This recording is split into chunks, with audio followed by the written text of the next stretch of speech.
pag-ibig mo sa idulot sa taong lumilimot, awa mo'y ihulog. Panginoon, napasa amin, ika'y tanglaw at siyang lakas sa pagbabago ng buhay. Halina mananakop, pag-ibig mo sa idulot sa taong lumilimot, awa mo'y ihulog. Sa ngalan ng Ama at ng Anak at ng Espiritu Santo. Amen. Sumainyo ang Panginoon. At sumaiyo rin. Mga kapatid, aminin natin ang ating mga kasalanan upang tayo ay maging marapat gumanap sa banal na pagdiriwang.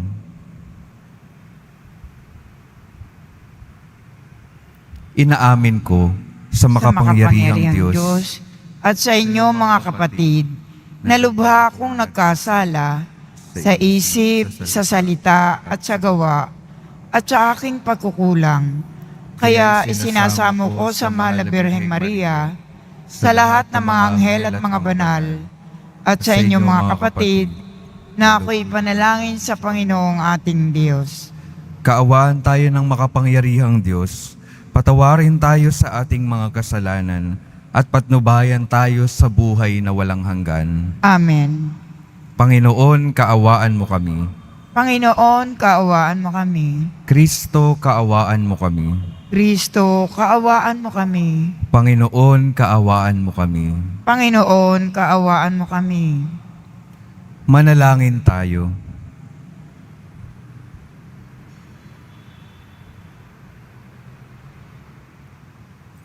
Ama naming makapangyarihan, kaming naghihirap sa mga lumang pasanin dahil sa pagkakasalang sa aming umalipin, ay palayain mo pakundangan sa bagong pagsilang na dulot ng iyong anak na aming hinihintay, sapagkat siya ang namamagitan, kasama ng Espiritu Santo, magpa sa walang hanggan.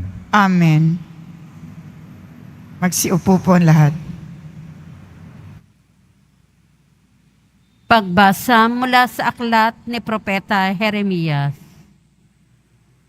Nalalapit na ang araw, sabi ng Panginoon, na pasisibulin ko mula sa lahi ni David ang isang sangang matuwid, isang hari na buong karunungang maghahari. Paiiralin niya sa buong lupain ang batas at katarungan. Magiging matiwasay ang Huda sa panahon ng kanyang pamamahala at ang Israel ay mapayapang mamumuhay. Ito ang pangalang itatawag sa kanya. Ang Panginoon ay matuwid. Sinasabi ng Panginoon, darating nga ang panahon na ang mga tao'y di na manunumpa ng ganito. Nariya't buhay ang Panginoong nagpalaya sa Israel mula sa Ehipto. Sa halip, sasabihin nila, saksi ko ang Panginoon na nagpalaya sa mga Israelita mula sa lupain sa Hilaga at sa lahat na lupaing pinagtapunan ko sa kanila. Babalik sila sa sariling lupa at doon muling mamumuhay. Ang salita ng Diyos. Salamat sa Diyos. Mabubuhay siyang marangal at sasagana kailanman. Mabubuhay siyang marangal at sasagana kailanman. Turuan mo yung haring humatol ng katwiran. Sa taglay mong katarungan, O Diyos, siya'y bahaginan, upang siya'y maging tapat, mamahala sa iyong bayan, at pati sa mahihirap, maging tapat siyang tunay. Mabubuhay siyang marangal at sasagana kailanman. Kanya namang ililigtas ang sino mang tumatawag, lalo yaong nilimot na ng mga taong mahihirap. Sa ganitong mga tao, siya'y lubhang nahahabag. Sa kanila tumutulong upang sila ay maligtas. Mabubuhay silang marangal at sasagana kailanman. Ang poong Diyos ng Israel, purihin ng taong madla. Ang kahangahangang bagay, tanging siya ang may gawa. Ang dakilang ngalan niya ay purihin kailanman, at siya ay dakilain nitong buong sanlibutan. Amen. Amen. Mabubuhay siyang marangal at sasagana kailanman. Magsitayo po ang lahat.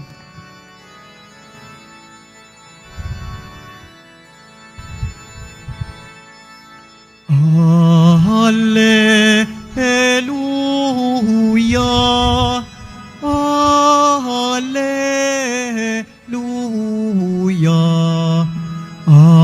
Hallelujah, Hallelujah.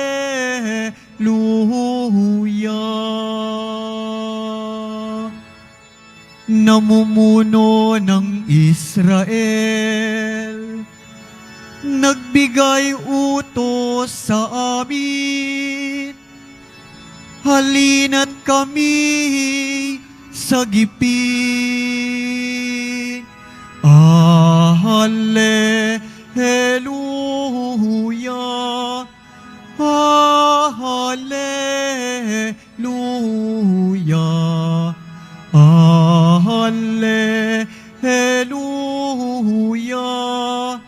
Hallelujah.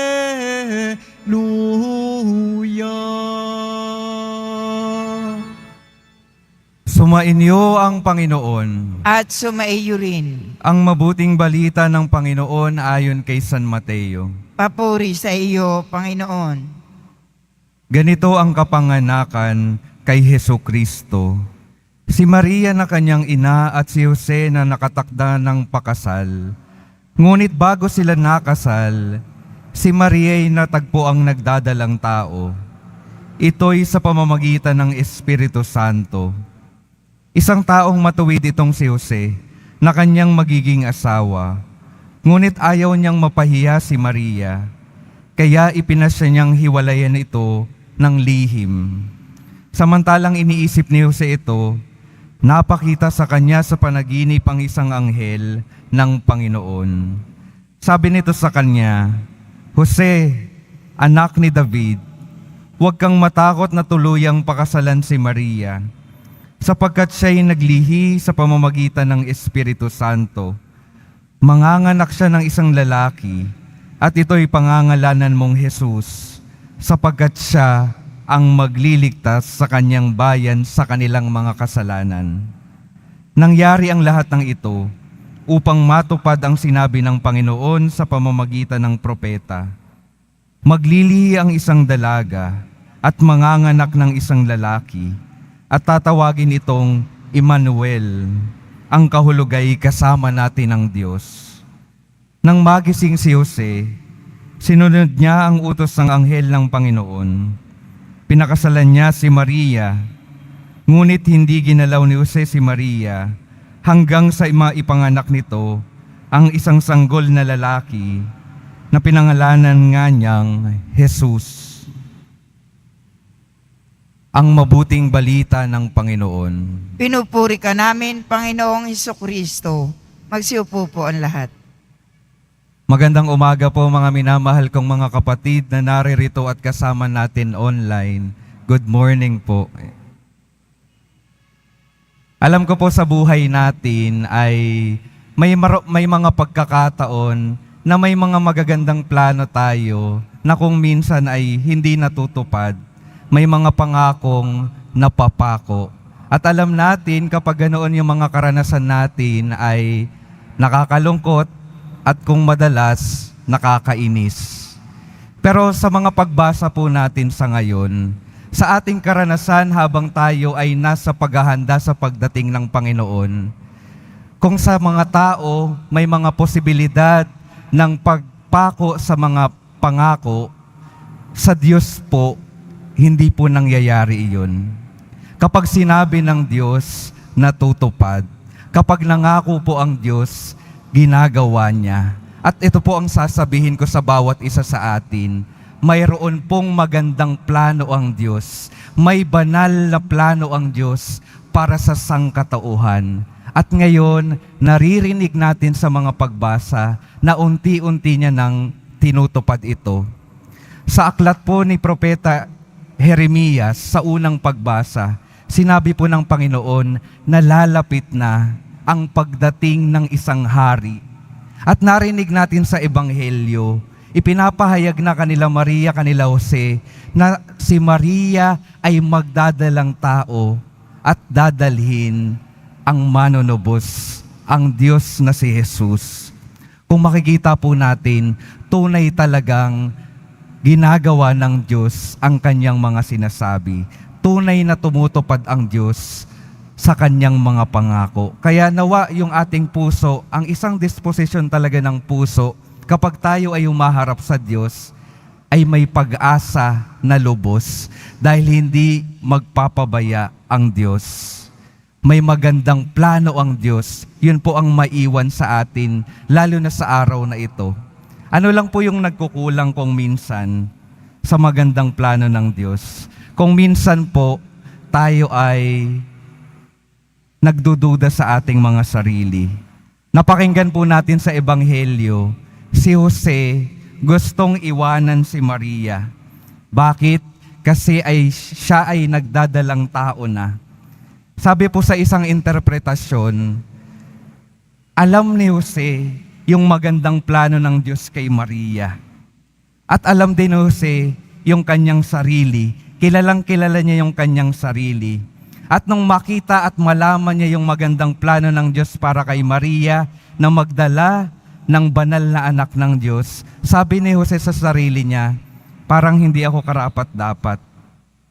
Kilala ko yung sarili ko. Hindi ako karapat-dapat na maging parte ng plano ng Diyos na ito. Kaya anong ginawa ni San Jose? Gusto niya sanang iwanan yung ating mahal na ina. Pero anong ginawa ng Diyos? Sa pagdududa ni Jose sa kanyang sarili, nangusap yung Diyos sa kanya. Pinaalala sa kanya ng Diyos, maganda yung plano ko at gusto kong maging parte ka ng magandang plano na iyon. At yun din po yung sinasabi ng ating Panginoon sa atin sa araw na ito. Ang plano ng Diyos ay iligtas ang sangkatauhan. At bawat isa sa atin katulad ni Jose, kung minsan alam natin sa sarili natin na hindi tayo karapat-dapat, pero sinasabi ng Diyos sa atin, gusto kong maging parte ka ng magandang plano ko. At nung nangusap ang Diyos sa pamamagitan ng anghel kay Jose, na huwag kang matakot, parte ka ng plano ng Diyos. Gusto ka ng Diyos na makiisa sa kanyang magandang plano. Anong ginawa ni Jose?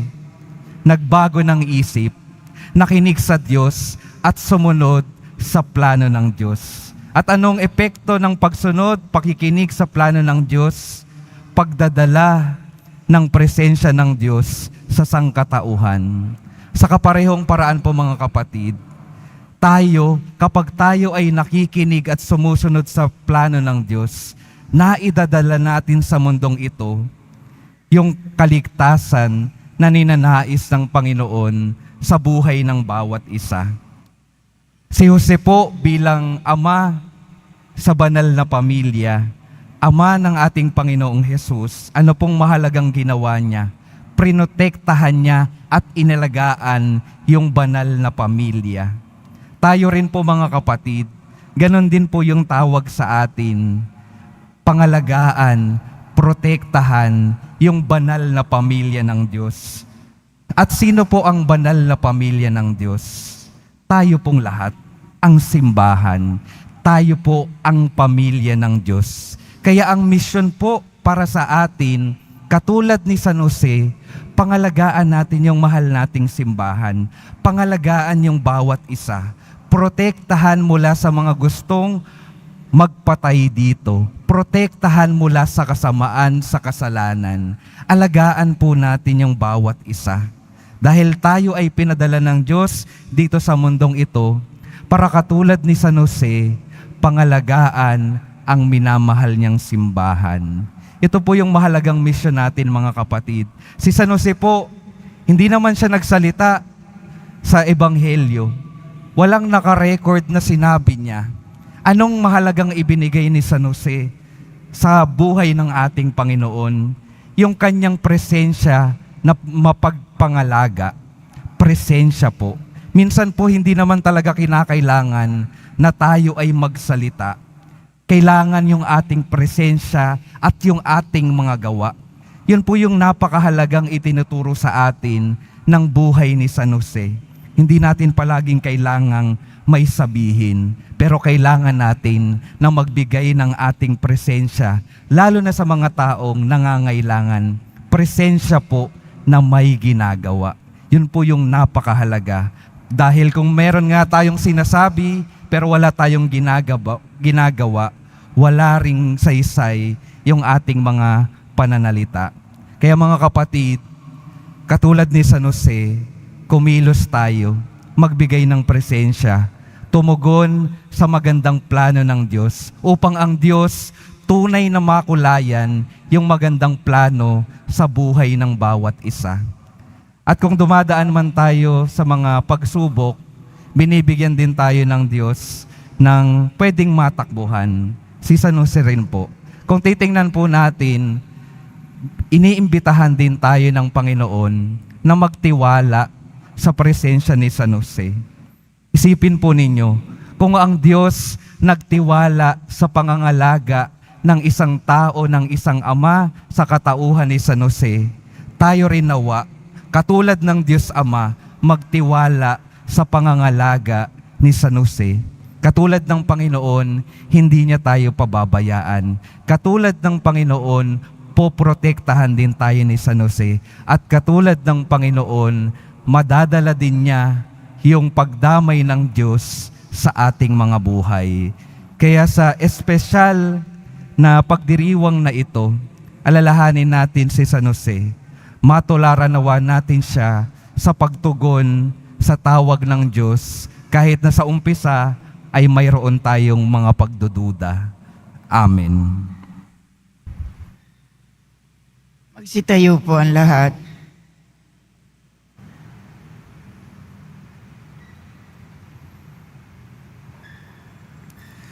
Minamahal kong mga kapatid, kaisa ni San Jose, ang taong may dakilang pananampalataya, sama-sama tayong manalangin bilang pamilya ng Diyos sa tunay na Ama ng lahat.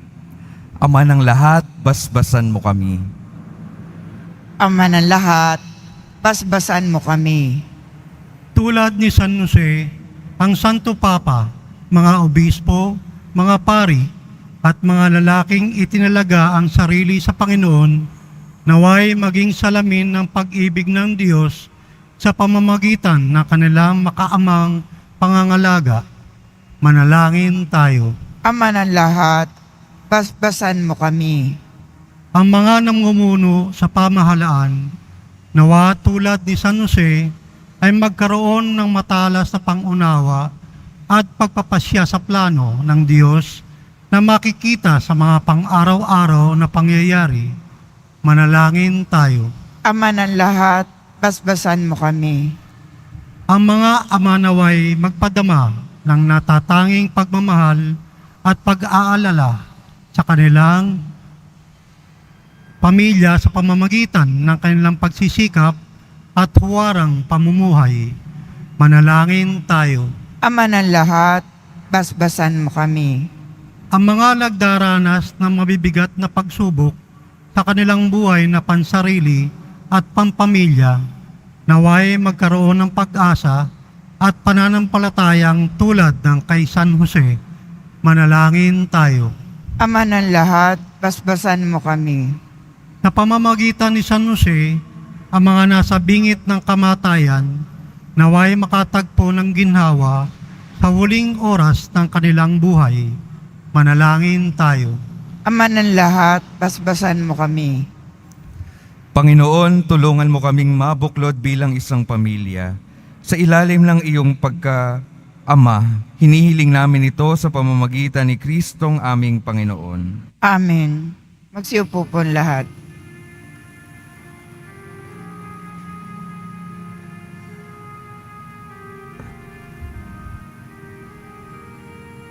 Panginoon, aming handog ang tinapay at alak-alay ng bayang umaasa sa pagdating mo.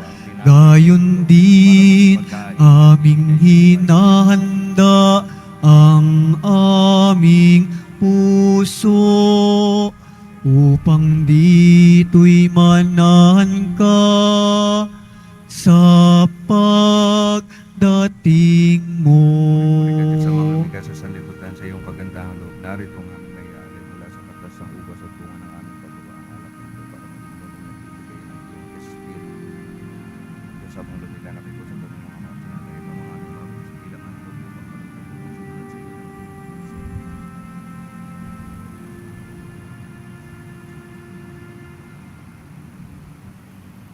Magsitayo po ang lahat.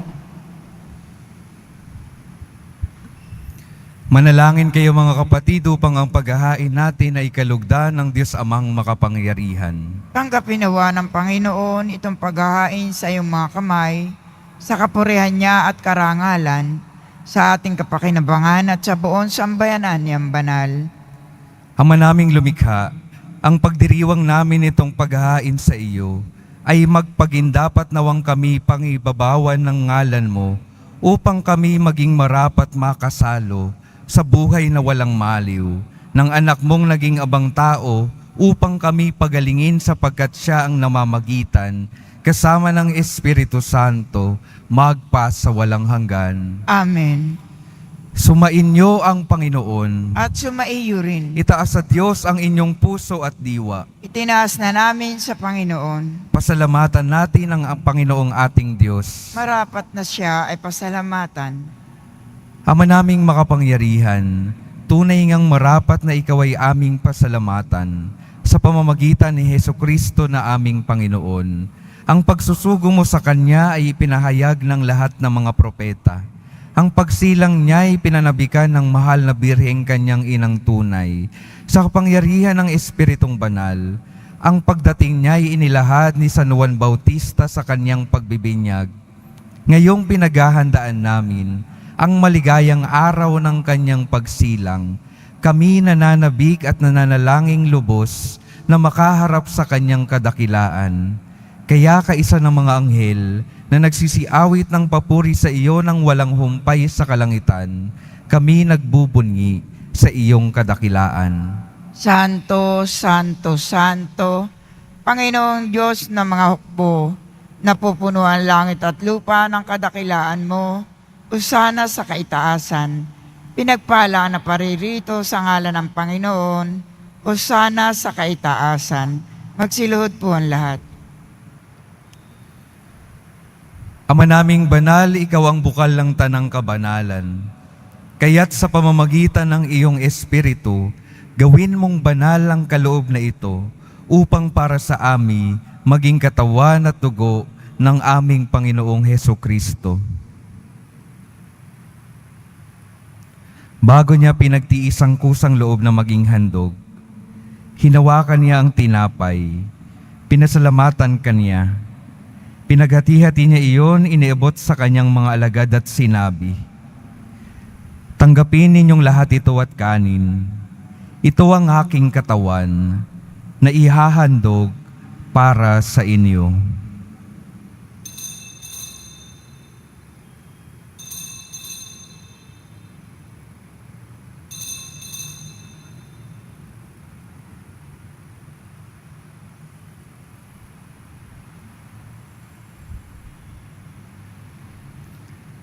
Gayon din naman nung matapos ang hapunan, hinawakan niya ang kalis, muli kanyang pinasalamatan.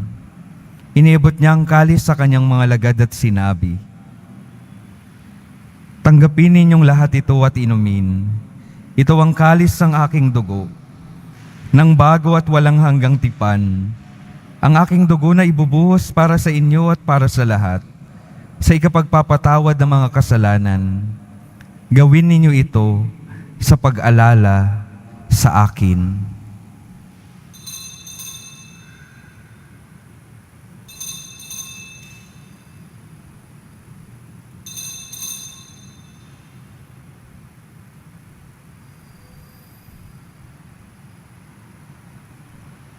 Magsitayo po ang lahat. Ipagbunyi natin ang misteryo ng pananampalataya. Si Kristo'y namatay, si Kristo'y nabuhay, si Kristo'y babalik sa wakas ng panahon.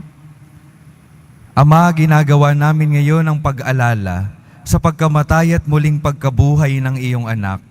Kaya't iniaalay namin sa iyo ang tinapay na nagbibigay buhay at ang kalis na nagkakaloob ng kaligtasan. Kami nagpapasalamat dahil kami iyong minarapat na tumayo sa harap mo para maglingkod sa iyo. Isinasamo namin kaming magsasalo-salo sa katawan at dugo ni Kristo ay mabuklod sa pagkakaisa sa pamamagitan ng Espiritu Santo. Ama, lingapin mo ang iyong simbahang laganap sa buong daigdig. Puspusin mo kami sa pag-ibig, kaisa ni Francisco na aming Papa, at ni Jose na aming Obispo, at ng Tanang Kaparian. Alalahanin mo rin ang mga kapatid naming nahimlay, nang may pag-asang sila'y muling mabubuhay. Gayon din ang lahat ng mga pumanaw. Kaawaan mo sila at patuloyin sa iyong kaliwanagan. Kaawaan mo at pagindapatin kaming lahat, na makasalo sa iyong buhay na walang wakas. Kaisa ng mahal na Birheng Maria na ina ng Diyos, ng kabiyak ng puso niyang si San Jose, kaisa ng mga apostol, ni San Juan Bautista at ng lahat ng mga banal, na namuhay dito sa daigdig ng kalugod-lugod sa iyo, maipagdiwang nawa namin ang pagpupuri sa ikararangal mo, sa pamamagitan ng iyong anak, na aming Panginoong Hesukristo. Sa pamamagitan ni Kristo, kasama niya at sa Kanya, ang lahat ng parangal at papuri ay sa iyo, Diyos Amang makapangyarihan, kasama ng Espiritu Santo, magpa sa walang hanggan. Amen. Atin pong dasalin ang panalangin itinuro sa atin ng ating Poong Jesus Nazareno. Ama namin, sumasalangit ka, sambahin ang ngalan mo. Mapasa amin ang kaharian mo. Sundin ang loob mo dito sa lupa para ng sa langit. Bigyan mo kami ngayon ng aming kakanin sa araw-araw. At patawarin mo kami sa aming mga sala para ng pagpapatawad namin sa nagkakasala sa amin. At huwag mo kaming ipahintulot sa tukso. At iadya mo kami sa lahat ng masama.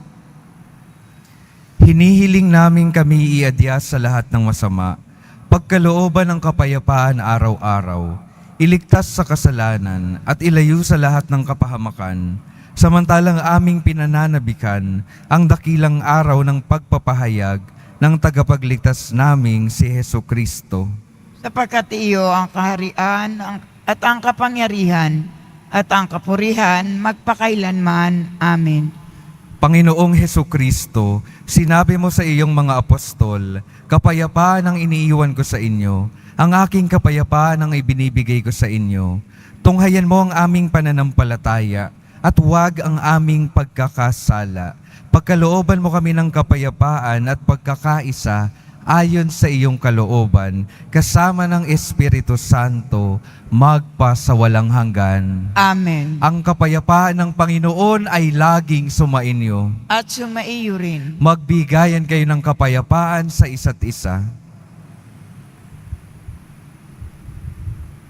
Kordero ng Diyos na nag-aalis ng mga kasalanan ng sanlibutan, maawa ka sa amin. Kordero ng Diyos na nag-aalis ng mga kasalanan ng sanlibutan, maawa ka sa amin. Kordero ng Diyos na nag-aalis ng mga kasalanan ng sanlibutan, ipagkaloob mo sa amin ang kapayapaan. Magsiluhod po ang lahat.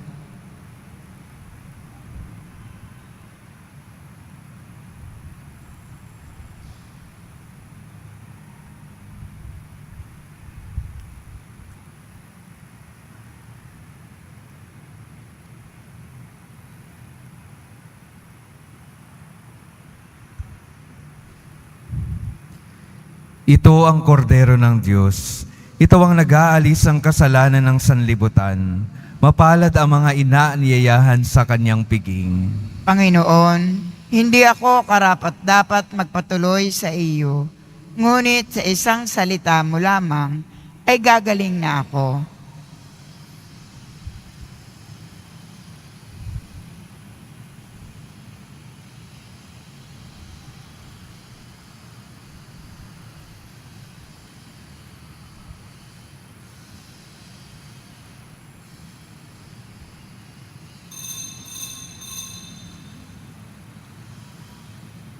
Para sa lahat ng tatanggap ng banal na komunyon, sasagot po tayo ng amen.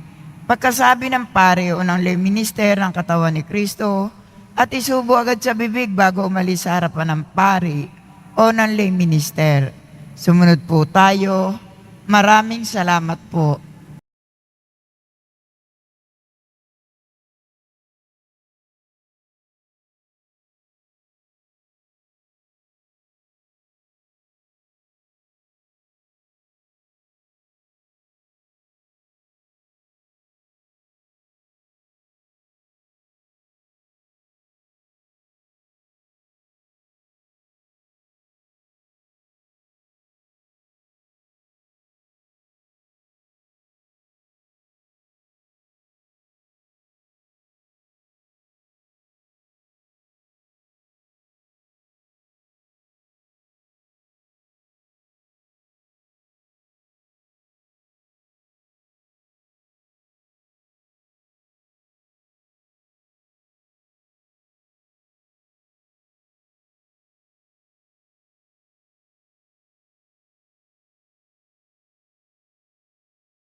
Ito po ang lahat. Manalangin tayo.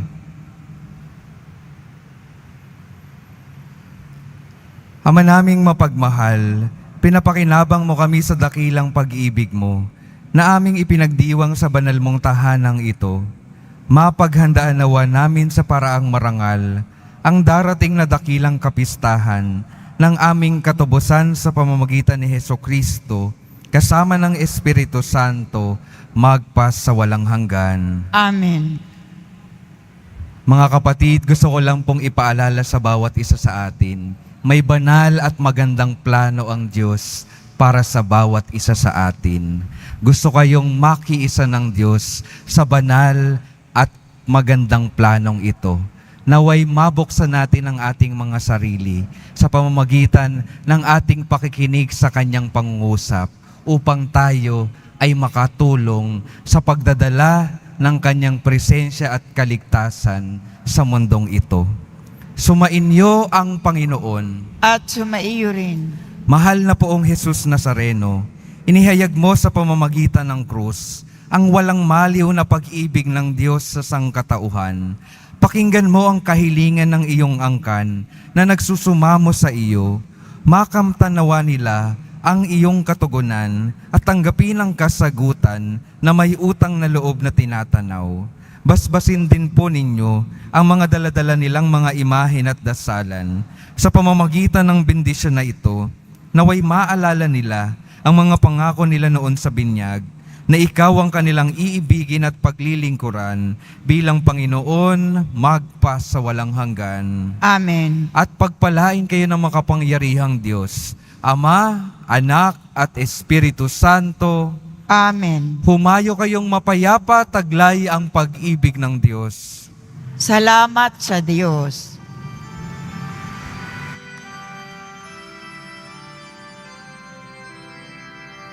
Nuestro Padre Jesús Nazareno, sinasamba ka namin. Pinipinto ka namin. Aral mo ang aming buhay at kaligtasan Nuestro Padre Jesus Nazareno, iligtas mo kami sa kasalanan. Ang krus mong kinamatayan ay sagisag ng aming kaligtasan. Nuestro Padre Jesus Nazareno, dinarangal ka namin. Nuestro Padre Jesus Nazareno, niluluwalhati ka namin. Nuestro Padre Jesus Nazareno, dinarangal ka namin. Nuestro Padre Jesus Nazareno, niluluwalhati ka namin.